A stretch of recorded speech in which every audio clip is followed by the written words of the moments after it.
इतने आया था काम में इधर तो मतलब क्या क्या पे मैं कर दिया सी बैठ के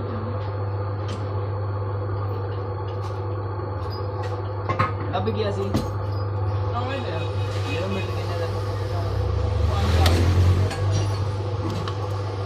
ਸਟਾਕ ਤੁਹਾਡੇ ਕੋਲ ਭੇਜਿਆ ਉਹਨੇ ਆਲਟਰੇਸ਼ਨ ਕੀਤਾ ਭੇਜਦਾ ਸੀ ਪਿਆਜ਼ ਤੋਂ ਨੀ ਲਾਦਾ ਤੇ ਪਲੇਟ ਲਾਦਾ ਤੇ ਸਿਲੰਡਰ ਲਾਦਾ ਮੈਂ ਕਿ ਵਾਪਸ ਕਰੋ ਉਹ ਕਿੰਨੇ ਦਾ ਜੀ 5000 ਦਾ पूरा सिलेंडर सर्वे दोनों नहीं सर्वे को नहीं है ना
उधर ही करना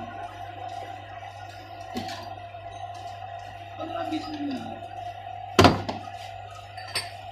जी ना ना बड़ी है 3 बजे 6 नहीं नहीं 6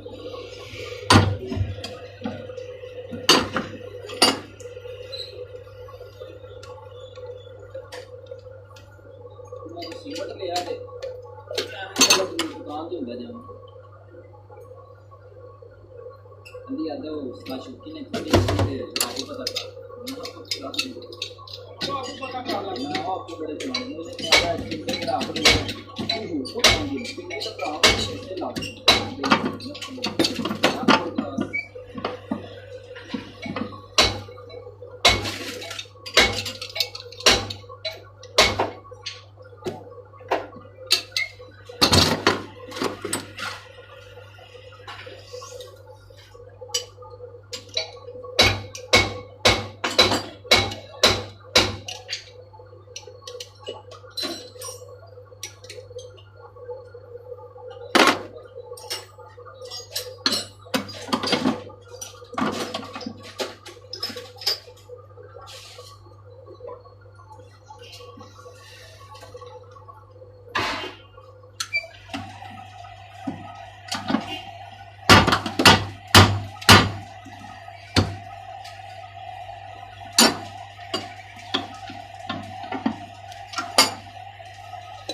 अच्छा 217 टूट गया 272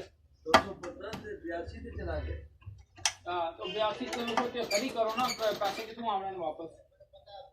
हैं अच्छा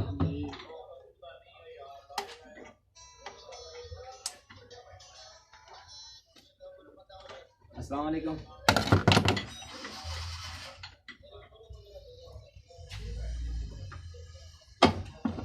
ये ताजी का होगा क्या क्या दिखता था बिल में